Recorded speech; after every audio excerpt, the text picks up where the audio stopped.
But as the days of Noah were, so also will the coming of the Son of Man be. You want to know when Yeshua is coming? Do you want to know how close you are? Do you want to know what that generation actually looks like? You got to go back. You got to go back and you need to study the days of Noah. And I can tell you for well over a decade now, I have overturned every rock possibly in regard to any resource I could get my hands on to knowing this. Because it's imperative. Because as the days of Noah were, so also will his coming. I know when he's going to be coming. I know when he's at the door. And we're going to do this today. You're going to see this. This is going to be terrifying to know that today we are living in the days of Noah. And by the time we get to end of today, I believe you'll believe that. By faith, Noah, being divinely warned of things not seen, moved with godly fear, and prepared an ark for the saving of his household. I want to draw your attention to what's really highlighted here. Being divinely warned of things not yet seen. He didn't see it. God was telling him something he could not tangibly touch, he could not tangibly see. There's no evidence whatsoever. Noah has nothing to substantiate God's word. God comes and tells him, I am coming to bring judgment. I am coming to do something that has never been done before. It's going to be horrific, of which there's no precedent. See, this had never happened before. It's not even that there wasn't any tangible sign for him to see. There's no precedent at all. It's not like, the Lord's telling me, there's going to be this great flood. He's going to wipe all of human race out. Well, he's done this before. Nothing. We need to step back and get in the context. You want to understand what the writer of Hebrews is really talking about, what kind of faith Noah had? He had nothing but the word of the Lord. And it was more than enough. He moved with godly fear. That is an incredible thing. So before we go any farther, you need to understand this component. He had nothing. You want to appreciate how great this man's faith is? You got to know what kind of generation he was living in. You're going to have a much greater respect for him. And so with that said, let's go to Genesis. And this is what we read. Genesis 6:5, then the Lord saw that the wickedness of man was great in the earth, and that every intent of the thoughts of his heart was only evil continually. You look at this. Only evil continually. It consumed them. Every thought, one thought after another. The intents of their heart, it was just framing up evil. It was embracing evil. The exact opposite of what righteous men would do. Men of God are intoxicated with the Spirit of God. They're intoxicated with the thought of God, his goodness, his faithfulness, his love, his mercy, his grace. It consumes the heart. This generation knows nothing of that. They've gone the opposite direction. All they can think about is evil. Covetousness is their food. Idolatry is their drink. Harlotry is sport. Murder is celebrated.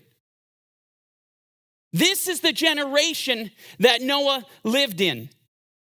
This is a generation that doesn't know how to blush. Who Paul talks about to the Philippians, whose God is their belly, whose glory is their shame, who set their mind on earthly or evil things. This is this kind of generation. This is a generation that knows nothing about conviction, knows nothing. Their conscience has been seared with a hot iron. There is no love. There's no compassion. There's no mercy. There's no grace. There's no God. No God of Noah. I mean, you look at this generation and let's just call it what it is. That's a scary time to be alive. I'm going to tell you, you do not want to live in a generation like that. It's agony. It's painful. And why do I say I think of Peter's crying out in my ear in regard to Lot, who was in a similar situation, who Peter tells us he tormented his righteous soul, seeing and hearing of their lawless deeds. Torment for a righteous man, for Noah to live in the generation he lived in, pure agony.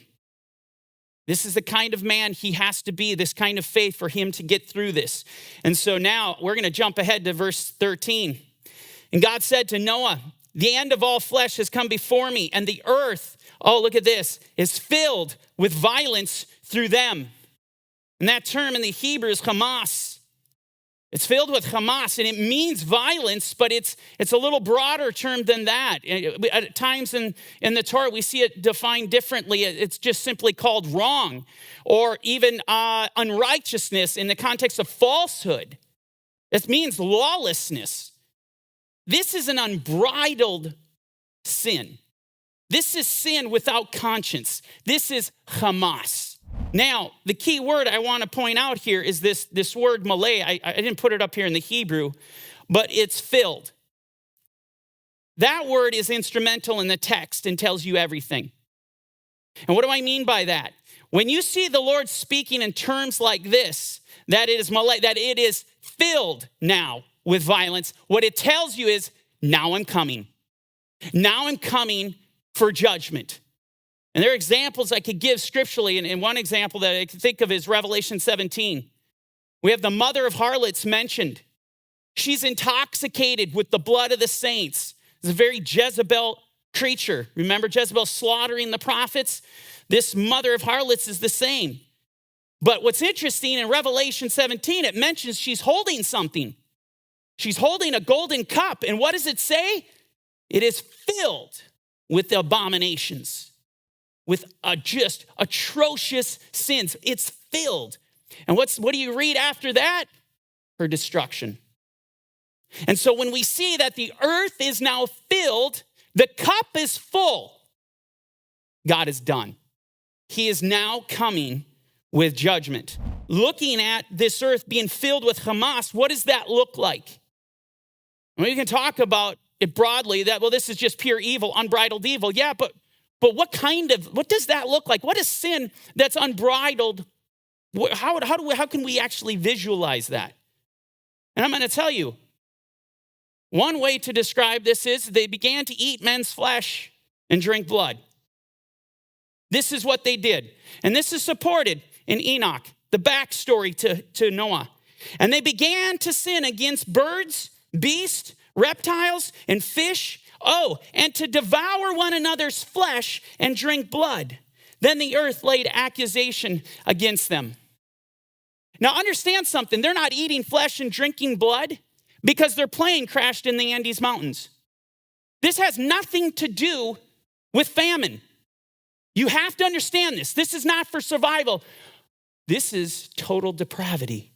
This is a level of perversion that had never existed on the earth until his generation.